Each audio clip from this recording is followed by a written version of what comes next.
Hey everyone, welcome back to the channel. In today's video, I'm going to show you how to make a scrolling timeline ear animation in Premiere Pro.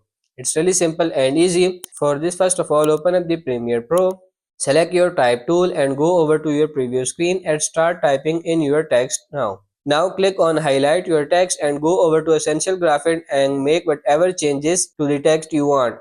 Go over to Effects and find Gaussian and Blur and add it to your text layer.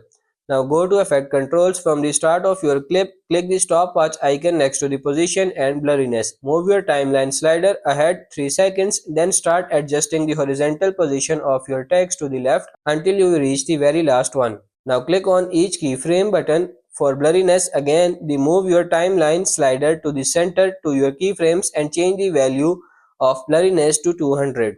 Expand the drop-down for blur dimension and select horizontal. Then click on the rectangle mask. Under opacity, adjust your mask so that it covers a single ear in the center of your screen. Then increase the feather of 100.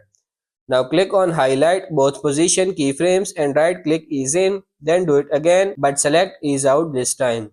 And that's pretty much it. Now if you play, you will see something like this. So that's pretty much it for this video. That's how to make a scrolling timeline ear animation in Premiere Pro. I hope this video was helpful. If it is, like it and subscribe to the channel. Thank you.